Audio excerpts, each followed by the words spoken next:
자, 안녕하세요.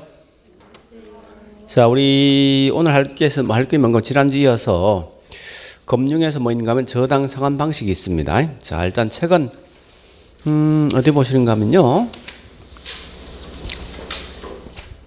예, 353페이지요.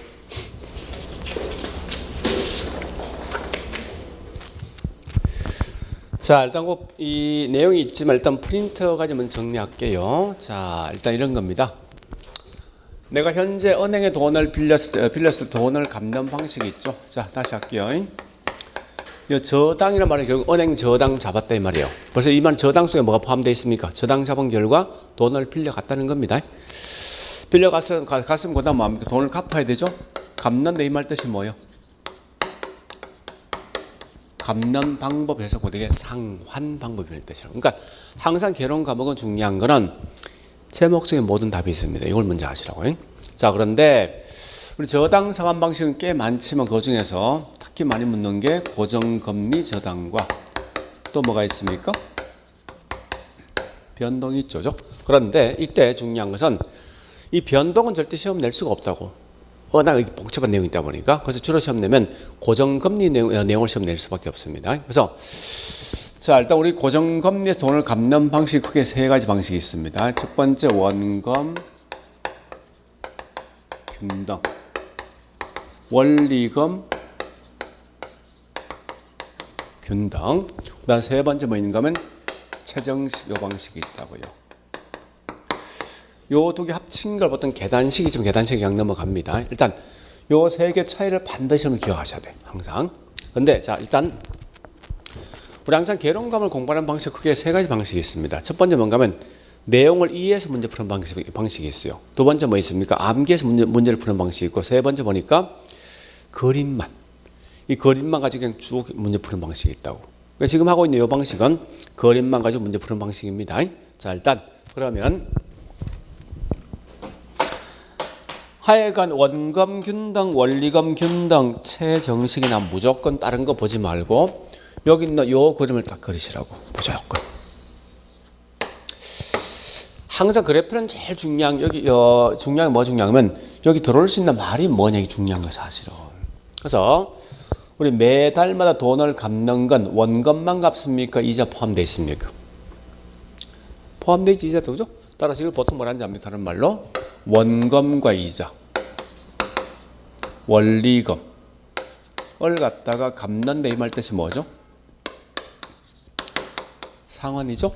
금액을 보통 X 쓴다고. 그래서 원리금 상환액이요. 자, 그다음 여기 기간이 있는데, 자, 일단 있으면요. 무조건 나오거든. 이 세 개 그림 꼭 그리시라고요. 첫 번째 보니까 이렇게 생긴 그림이 있어요. 두 번째 보니까 이렇게 생긴 그림이 있습니다.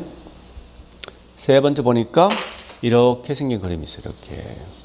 이 세 가지 방식이 있는 걸 먼저 아시라고요. 자, 그런데 항상 뭐든지 이 그림 속에 답이 다 있습니다. 자, 일단 가볼게요. 매년마다 똑같은 거지. 그죠? 뭐가 같습니까? 이 금액이지. 그러니까 매년 갚는 원리금 금액이 매년 같다는 거예요. 그래서 이걸 그냥 그대로 번역해 보시라고. 이걸 뭐라 하죠? 원리금이 매년 뭐였습니까? 같다는 거지. 이걸 뭐냐? 원리금, 다른 말로 상환 방식. 자, 다시 밑에 빨간색은 결국 뭐예요? 점점점 원리금 상환이 점점 감소하는 거지. 이런 걸 다른 말로 뭐라는 거면 체감식 상환 방식. 자, 이걸 보통 다른 말로 원금 균등 상환입니다. 요 구분 잘 하셔야 됩니다. 이건 원리금 균등, 이건 원금 균등이에요. 그 다음에 위에 있는 얘는 뭐 있으면 점점점 올라간다 했고, 이건 이 반대말이죠. 따라서 이걸 보통 뭐라 했습니까? 다른 말로 최정식, 그런 뭐요? 감식 상환을 쓴다고 쓸 때. 자, 이 그림만 가져가시면 문제 다 풀 수 있습니다. 이런 건 절대 암기하는 게 아니라 중요한 건 뭐 있습니까? 이렇게 그림과의 모든 걸 푸는 방식이라고. 자, 물론 자, 일단 내용은 제가 좀 이따 설명하겠지만은 일단 먼저 그 특징 봐볼게요. 우리 항상 보니까 이 기간 대부분 묻는 게 초기의 내용을 많이 묻게 되어 있습니다. 그래서 이건 딱 두 개 구분하시라고 무조건. 자, 첫 번째 원리금 상환액은 누가 제일 많을 것인가? 이 세 개 중에서. 그 다음에 자 밑에 골자 같은 거요. 두 번째 보니까 저기 있는 미상환 잔금이 누가 제일 많을 것인가? 또 원금 회수 위험이 누가 제일 클 것인가? 그 다음에 이자 또는 원리금 상환의 전체 누적액이 누가 제일 클 것인가? 이것만 좀 정리하시면 돼요. 사실은. 그러면 이 내용은 제가 좀 이따 설명하고 자, 뭐 보세요. 항상 묻는 순간 이거 무조건 초기의 내용을 항상 묻게 돼 있다고. 똑같은 돈을 빌려서 돈을 갚는 방식인데 보니까 초기에 제일 높은 돈을 갚는 게 이거지. 그죠? 그래서 자, 일단 제가 이걸 1번 원금 균등, 원리금 균등, 그 다음에 채정식 해볼게요. 했는데 제일 많이 갚는 결과는 이거 아닙니까? 그래서 얘가 첫 번째 원금 균등이 제일 높을 것이고 두 번째 뭐 있습니까? 요거죠. 원리금 균등이고 세 번째 누가 있습니까? 가장 적게 갚는 채정식이 있더라 이겁니다. 그러면 하나 물어보자고요. 똑같은 돈을 빌렸을 때 결국은 돈을 갚아서 남아있는 잔금. 남아있는 잔금은 크다 이 말이 결국 뭐 있습니까? 앞방의 돈을 적게 갚은 거지. 많이 갚은 만큼 남아있는 잔금은 적다고. 그죠? 적게 갚은 만큼 뭐 있으면 남아있는 돈은 클 수밖에 없다고 이게.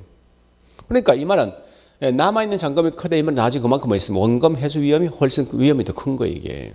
그 다음에 이건 제가 좀 이따 설명할 건데 어차피 원금은 똑같다고 갚는 금액은. 다만 여기 이자에 대한 금액 차이인데 우리 참고로 이자랑 항상 어떻게 하는 거면 남아있는 잔금은 이자 곱해준다고. 그러면 남아있는 잔금이 큰 것만큼 이자 금액이 더 클 수밖에 없다는 거예요. 그래서 자 항상 보니까 이 같은 말입니다. 미상환 잔금이 가장 큰 게 누구냐? 같은 말로 뭐 있습니까? 원금 회수 위험이 누가 더 크냐? 또 같은 말로 원리금도 이자 누적이 누가 더 크냐 묻고도 무조건 남아있는 잔금이 큰 게 누구냐 보시면 돼요. 그러니까 앞방에 이 갚았던 금액이 적은 것만큼 뭐 있습니까? 남아있는 잔금이 더 클 수밖에 없는 거 아니에요. 그죠? 그래서 보니까 현재 채정시 가장 적게 갚았으니 가장 많이 남아있을 것이고 그 다음 두 번째 뭐 있습니까? 원금 균등 그 다음에 원리금 균등 가장 적게 남아있는 금액이 원금 균등이라고.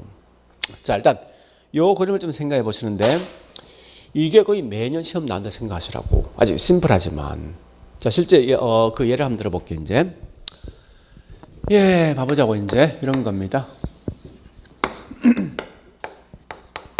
현재 10억이란 돈을 빌렸는데 10년 동안 돈을 갚을 목적이에요.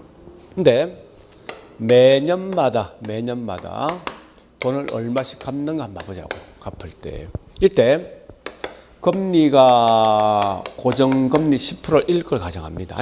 자 그러면 일단은 빨간색이 원금 균등이에요. 원금 균등 말 뜻이 뭐 있습니까? 매년마다 갚는 원금은 똑같다는 거예요. 그러면 원금 균등은 다시 자 일단 원금 상환액과 그 다음에 이자 지급액과 그 다음에 합친 게 원리금 상환액이죠. 자, 원금 균등은 대출 기간 전체가 얼마요? 10년이고 그죠? 빌려간 금액이 10억 빌려간 거죠? 그럼 매년 얼마씩 갚는 거예요? 곧 이게 원금 균등이라고 시키면서. 그러면 아까 설명했듯이 이자란 건 남아있는 잔금에다 뭐 이자를 곱해준다고. 그 첫해 10억에 이자 10% 이자 얼마예요?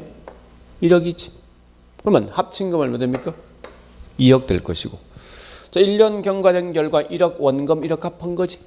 남아있는 잔금 얼마 됩니까? 9억 되겠죠. 9억에 대한 이자 10%는 결국 이자 얼마 됩니까? 9천. 합친 금액은 1억 9천. 또 1억 갚은 결과 남아있는 잔금이 8억 남아있죠. 8억에 대한 이자 10%면 결국 뭐예요? 8천 되겠죠. 1억 8천. 또 이자 이 원금 1억 갚은 만큼 7억 남아있죠. 이렇게 매번마다 이자가 떨어진다고. 자, 그러면 보세요. 이제 이 말 아닙니까? 매기마다 원금 상환액은 똑같은데 이자 지급액이 점점 감소하는 거지. 그런 결과 이 두 개 합친 원리금 상환액이 점점 똑같이 감소할 수밖에 없다고. 2억, 1억 9천, 1억 8천 될 수밖에 없다고. 그런데 노란색인 원리금 균등 상환은 이 말은 뭐예요? 원리금 상환액이 매년 똑같단 말이에요. 이게 나중에 할 건데 이렇게 합니다.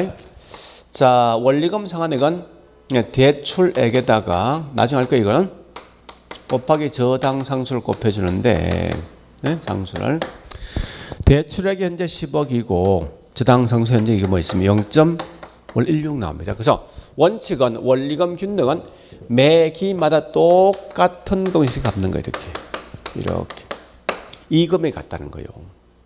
그러면 이때 이자 금액은 남아있는 잔금 10억에다가 이자 10% 곱해진 거, 그러니까 이건 이자 얼마 되면 1억 되겠죠. 그럼 여기 있는 요 두 개 금액 합친 금액이 얼마나 돼야 됩니까? 1억 6천 만들어야 된다고. 그럼 첫째는 뭐 있으면 원금 갚은 금액은 6천 갚는 거예요. 자, 그러면 1년 경과된 후에 6천 갚아서 남아있는 잔금 9억 4천 남겠죠. 그러면 2년 전 보니까 9억 4천에서 이자 10%니까 결국 이자 얼마 됩니까? 9,400 되겠지. 그죠? 또 한 야채 뭐 있으면 이때 보니까 요 두 개 합친 거면 결국 1억 6천 만들어야 될 거 아니에요. 그 결과는 뭐 6천 얼마 됩니까? 6천 600 갚아야 돼요. 갚은 거죠. 원금을 갖다가. 그러면 2년째 원금 6,600 갚은 만큼 이걸 빼주면요. 8억 7,400 남는다고. 그죠? 여기다 이자 10% 붙으면 3년째 뭐 있습니까? 이자 금액은 8,740 된다고. 그러나 원금 갚은 금액 뭐 있습니까? 이게 7,260 되겠네? 이렇게 매년 빠지는 거예요. 자, 일단 이 최장시간 커내미 갖지 말고 그러면 한번 따져볼게요. 지금 뭐가 지금 중요한가 하면요. 이걸 좀 기억하셔야 돼요. 요 두 개 차이를 반드시 기억하시라고. 자, 이때 잘 보셔야 됩니다.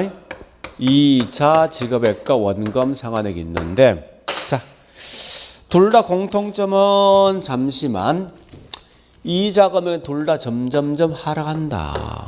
그죠? 하락하죠? 똑같이 그죠? 다만 이건 똑같은 금액이 하락하는 거야. 1억 9천 8천 매년 1,000만씩 빠진다고. 이건 동일한 금액씩 빠지는 건 사실 아니에요. 어쨌든 그림 그려보면 이 말 아닙니까? 원리금 균등이든 원금 균등이든 시간이 경과되면 그만큼 있으면 이자는 감소한다는 거예요. 그런데 차이가 원금이 굉장히 중요합니다. 원금 균등은 매년 원금은 같은 거 아니에요? 그죠? 근데 원리금 균등에서 원금 상환은 뭐 있으면 매기마다 6,000, 6,600, 7,260 점점 이렇게 올라간다는 거예요. 이렇게. 그래서 꼭 기억할 게 뭐냐 이겁니다. 원금 균등은 매년마다 원금은 같은 금액 내겠는데 이자 금액이 결국 뭐 점점점 이렇게 이게 굉장히 중요합니다. 이 내용이. 여러분 꼭 알 건 이 내용 꼭 기억하셔야 돼. 왜냐하면 우리 특히 이런 사람들 꽤 많습니다. 아니 매년만 따박따박 뭐 했습니까? 원금을 갚았으면 분명히 남아있는 잔금은 적은 만큼 원금 갚는 금이 점점 작아야 되지 않느냐 생각하는 꽤 많더라 이겁니다. 근데 실상 여기 있는 요 두 개 합친 금 매년 같아야 될 거 아닙니까? 그죠? 그러니까 결국 이자 금액이 작아진 만큼 원금 세는 점점 올라갈 수밖에 없다는 논리가. 그와 같은 점 기억하셔야 됩니다. 자, 그러면 이때 보니까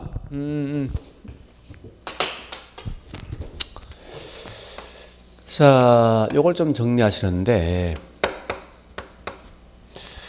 이때 보니까요. 뭐를 보시는가 하면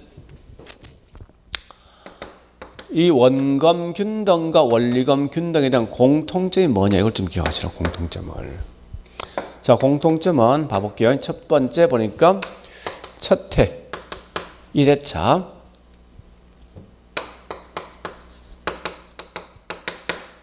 보세요. 자, 첫 해 이자는 둘 다 똑같이 그죠?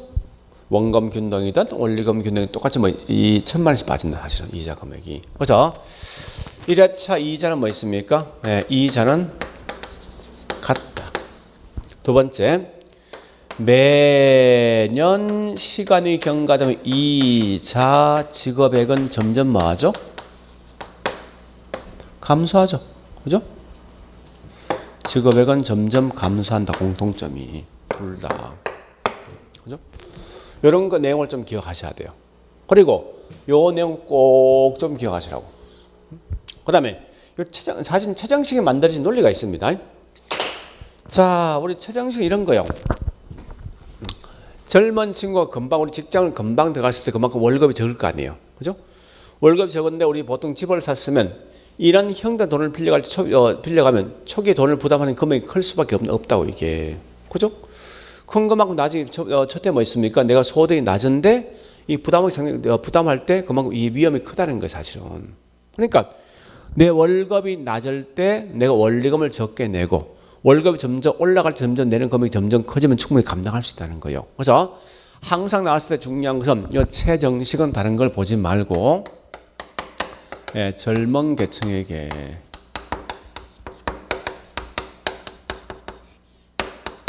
유리한 방식이 뭐냐 묻거든. 그건 이런 최정식 상환 방식 보시면 돼요. 자, 일단 이렇게 내용을 좀 정리하시라고. 그래서 이거는 분명히 거의 매년 시험 나오는데 주로 공부할 때 여기 있는 그림만 딱 그리라고. 그럼 그 답을 따라갈 수도 있으니까 요거 하시면 돼요. 자, 그러면서 우리 거기 있는 프린터 특징 봐볼까요? 자, 프린터 가볼게요.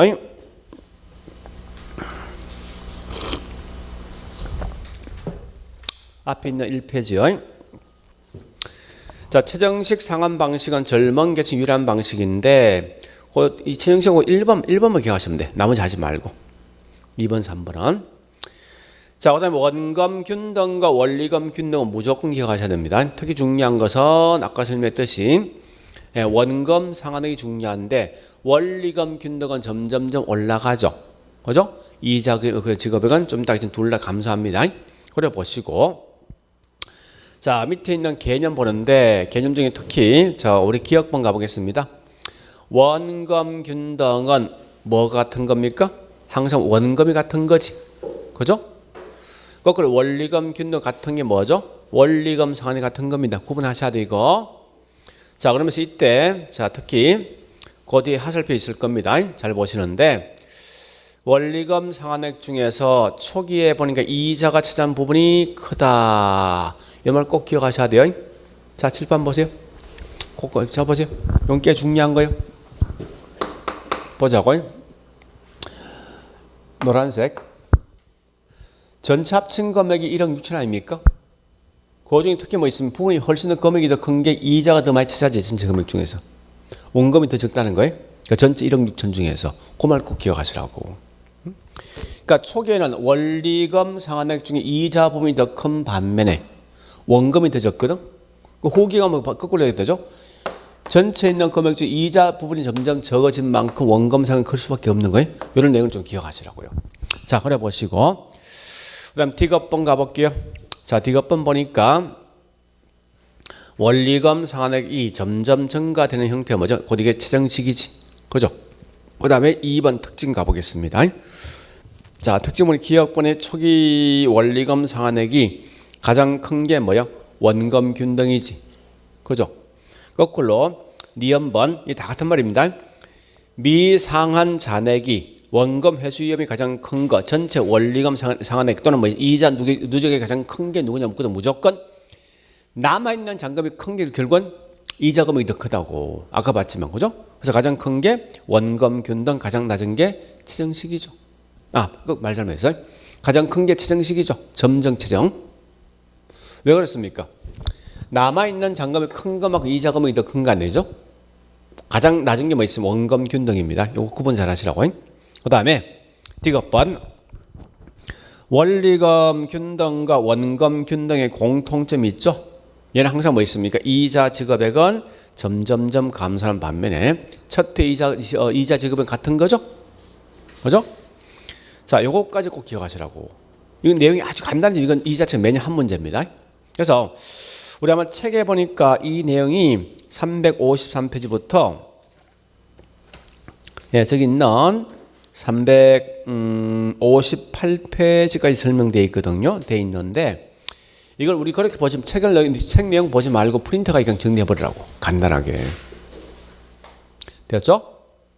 자, 이제 우리 천재 갑니다.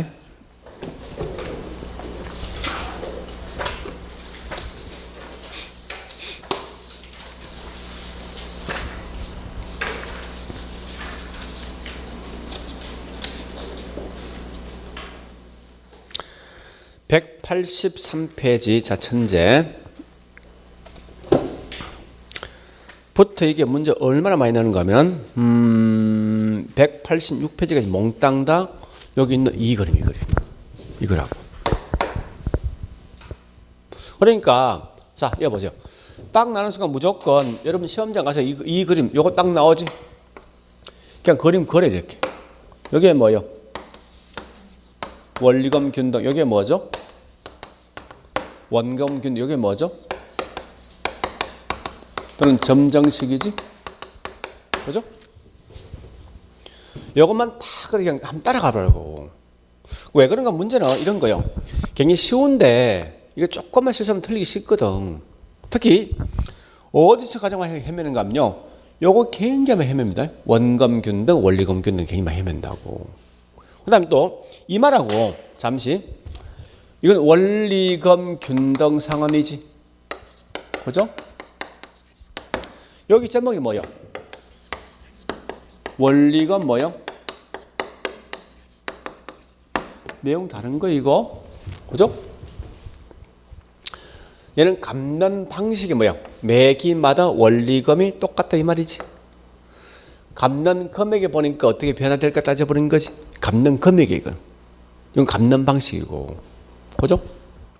그와 같은 것만 좀 정리를 하시면 내용을 쉽게 따라갈 수 있다고. 그러면 자 가볼게요. 8-11 갑니다. 자 8-1 보니까 첫 번째 줄 나 있는데 잘 보세요. 원리검 상환액은 매기 동일하지만 뭐 같다고요? 원리검 상환액이지. 이게 무슨 방식? 원리검 균등이지. 이렇게 하셔야 문제 풀 때. 자, 그 뒤에 또 뭐라 했습니까? 원리검에서 원검과 이자 차림 비중이 상환식 따라 분명히 달라진다 했죠. 그죠? 자, 뒷장. 자, 그 다음에 8-1 가보겠습니다. 원리검 균등 상환 방식은 매기 상환하는 원검액은 점차 뭡니까? 자, 이거 보세요. 자, 꽤 중요한 거 이거는 원리검 균등은 이자 금액이 뭐예요? 감소되는 만큼 원검은요? 올라가. 그죠? 이걸 꼭 기억하셔야 돼. 문제에서 다른 것보다 이자가 감소되는 만큼 원검은 점점 올라간다. 이거 꼭 기억하시라고. 이게 시험에 제일 많이 나오는 문제에서. 자, 다시 잠시만. 가끔 출제한다라 가끔 이야기를 해보거든요. 만나서 많이 이야기하는데 항상 제가 물어봅니다. 야, 너 시험 낼 때 주로 어떤 걸 시험 내는지 물어본다고. 그래 뭐라 이야기하면 거의 한 90%는 내가 처음 공부했을 때. 난 지금 분명히 이쪽이 내가 지금 전문 아닙니까?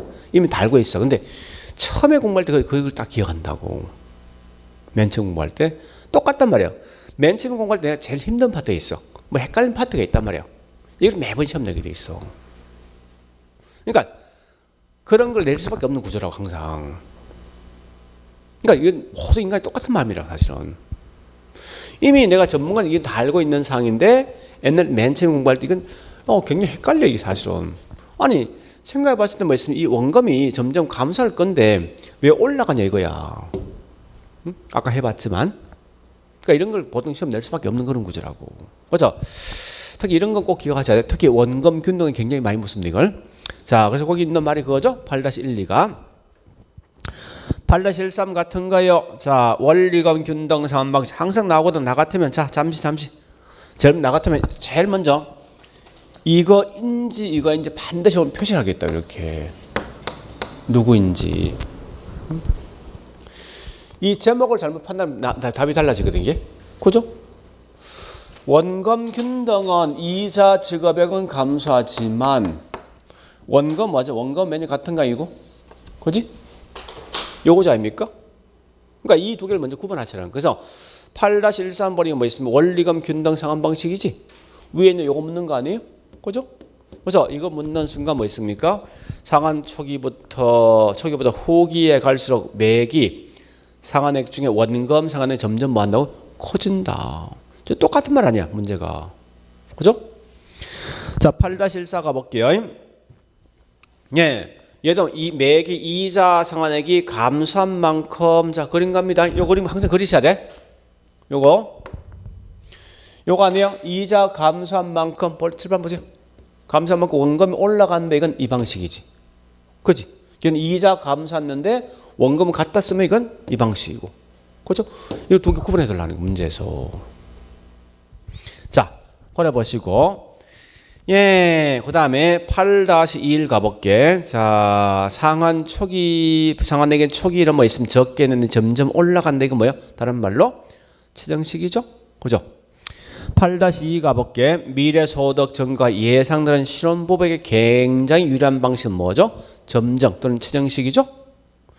8-23 가볼게. 자, 23은 차입자 첫해 월 불입액이 가장 적은 대출 방식. 요거 묻는 거 가장 적은 대출 방식 요거 아닙니까? 그죠? 곧 이게 뭐 다른 말로 최정식이고. 자, 8-31 가볼게. 매기 상환하고 있는 그다음에 원리금액. 자, 원리금 점점 감소한 이거 아닙니까? 이거. 그죠? 그래서 원금 균등이고. 8-32 가볼까? 매기 상환하는 원리금 상환액 중에서 상환액과 대출 잔액이 점차 감소. 자, 보세요. 이런 문제 꽤 중요합니다. 원리금 상환액도 감소하고 대출 잔금도 감소하는 방식이 누구예요? 이 방식이지. 그럼 대출 잔금의 감소하는 방식은 둘 다. 원금이든 원리금 균등 둘 다 감소합니다. 자, 이거 보세요. 좀 대출 잔금 다 감소하지 이렇게. 그죠? 그러니까 대출 잔금은 큰 의미 갖지 말라고. 그러니까 중요 원리금 상환액이 감소하는 방식이 원금 균등입니다. 요거 마시면 안 돼. 그래 보시고. 자, 8-33 가볼까? 대출 기간 초기에는 원리금 상환액이 가장 큰 방식이 누구예요? 원금 균등이지.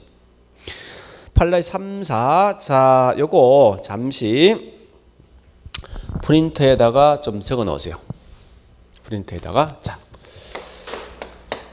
보세요. 자, 만약에 이런 시험 나옵니다. 문제 나왔을 때. 자, 보세요. DTI나 LT는 큰 의미 갖지 말라고.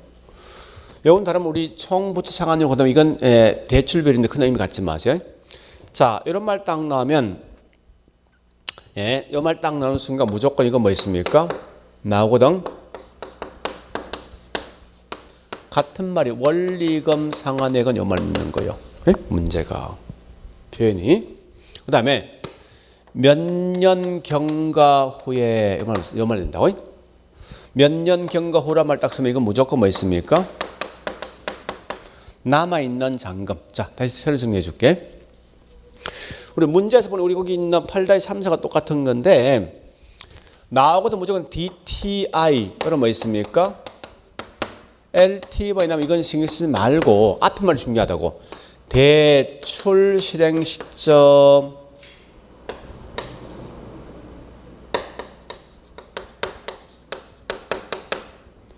이 말이 나오거든. 무조건 뭐라는 거면 같은 말이 초기에 원리금 상환액은 이 말 뜻이에요. 표현 자체가. 상환액은. 그 다음에 두 번째 몇 년이 경과된 후. 경과 후에 이 말 뜻이죠. DTLT 나오면 무조건 이건 같은 말이 뭔가 하면 미상환 잔금은 이 말 묻는 거예요. 미상환 잔금. 요건 좀 기억하시라고. 이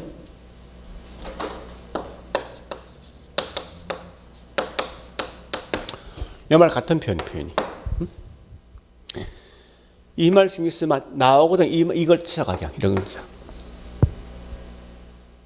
그러면 우리 거기 설명된 거 보니까 대출 실행 시점의 D태가 가장 높고 이 말은 뭐 있습니까? 초기 원리금 상환이 가장 큰 게 누구냐 묻는 거지. 이게 누군데?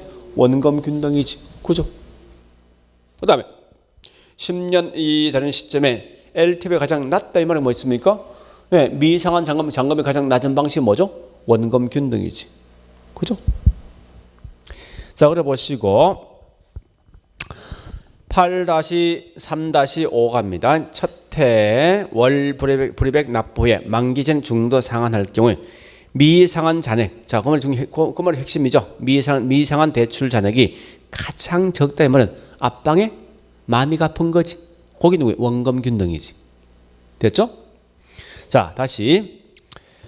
예, 8-36도 마찬가지는 보니까 자, 중도 상환할 경우에 대출 잔액이 가장 적다. 이건 원금 균등입니다. 자, 쭉 넘어가서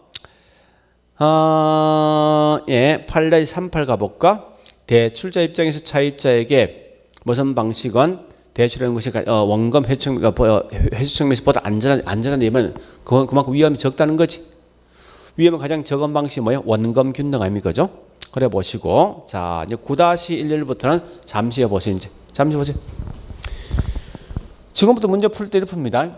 비교할 때 이렇게 두 개 비교할 수도 있어. 이래 비교할 수도 있어. 이래 비교할 수 있거든. 그러니까 이걸 왜 암기를 못하는 거면 이 비교 방식에 따라 보면 답이 다 항상 달라진단 말이야 이게.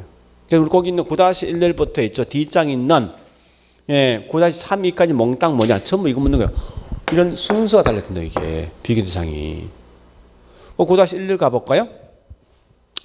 원리금 균등은 원금 균등 방식에 비해서 대출 직후에 원리금 상환액은 요거 묻는 거지. 자, 보세요. 원리금 균등은 원금 균등에 비해서 원리금 상환액은 얘보다 더 적다는 거지. 그죠?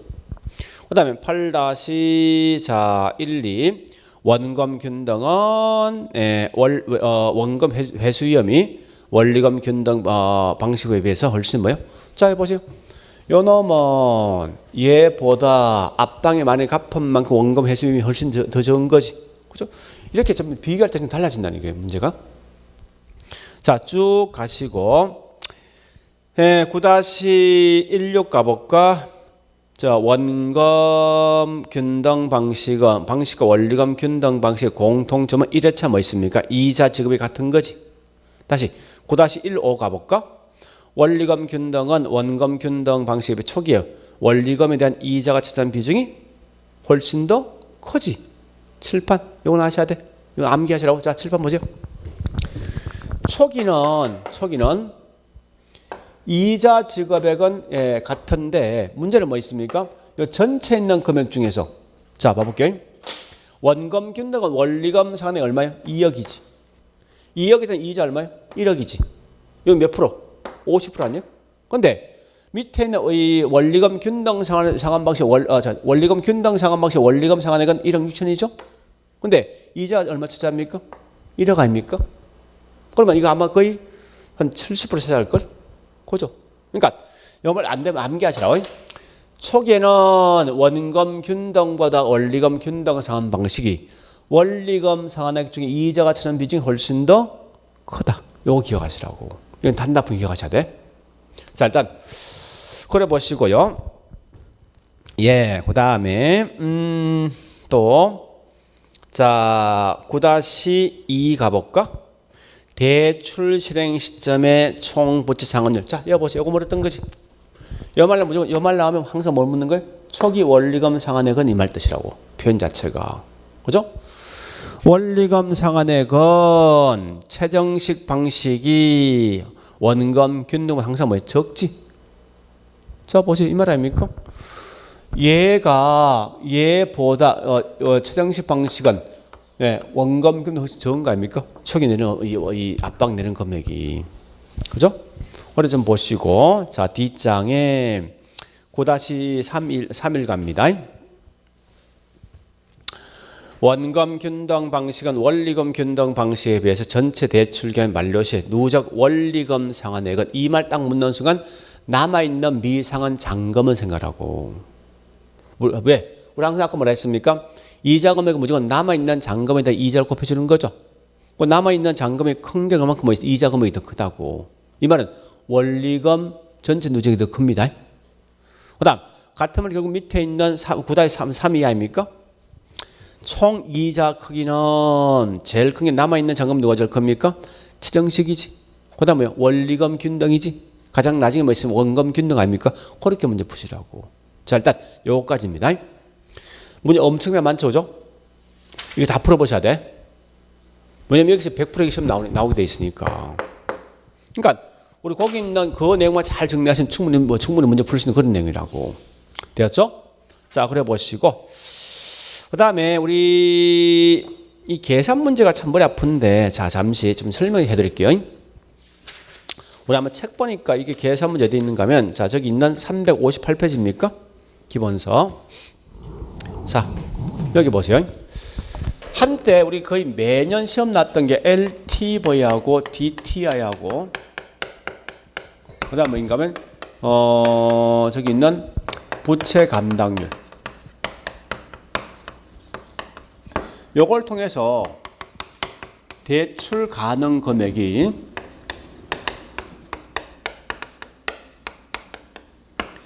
이게 거의 매년 시험 나왔어. 계산 문제로서.